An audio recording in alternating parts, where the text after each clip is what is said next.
pas qu'au rapport de force. Merci. Frédéric Petit. Merci, Monsieur le Président. Merci à nos trois intervenants. Merci d'avoir rappelé le droit international. Et je voudrais rappeler qu'on peut régler des crises internationales en 24 heures, comme on l'annonce.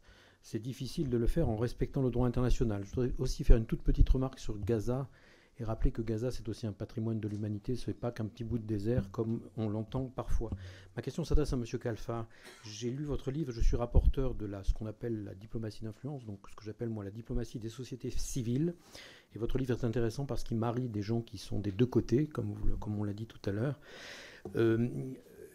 J'ai trouvé, moi, je suis allé, dans le cours de mon rapport, je suis allé en Palestine il y a quelques semaines. J'ai trouvé les deux sociétés civiles tétanisées.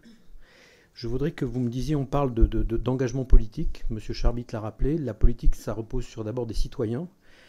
Comment vous évaluez l'état des forces citoyennes aujourd'hui, l'état des sociétés civiles, en particulier de ces mouvements qui travaillent des deux côtés de la frontière depuis des dizaines d'années, dont je suis assez proche? Merci.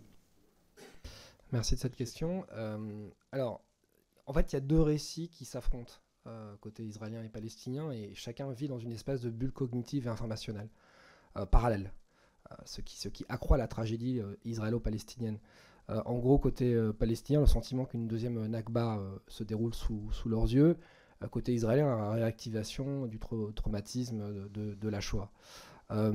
Et donc, c'est pour ça que j'ai parlé d'année zéro tout à l'heure, c'est parce qu'il y a une espèce d'impasse de part et d'autre.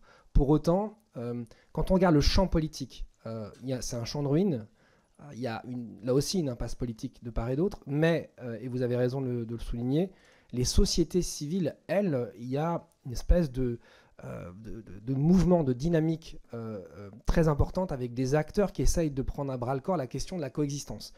Non seulement la coexistence judéo-arabe en Israël, entre juifs et arabes, mais aussi la coexistence entre israéliens et palestiniens. Parce qu'ils ont le sentiment, en gros, que la donne politique, pour l'instant, elle est complètement bloquée.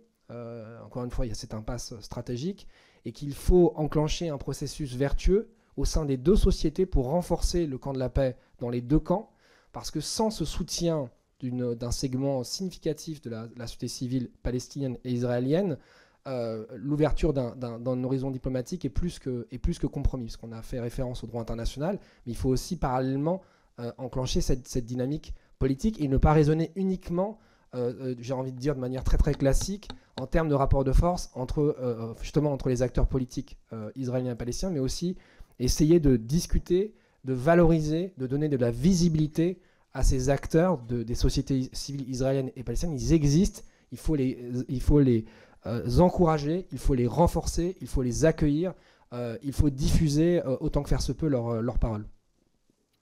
Merci. Dominique.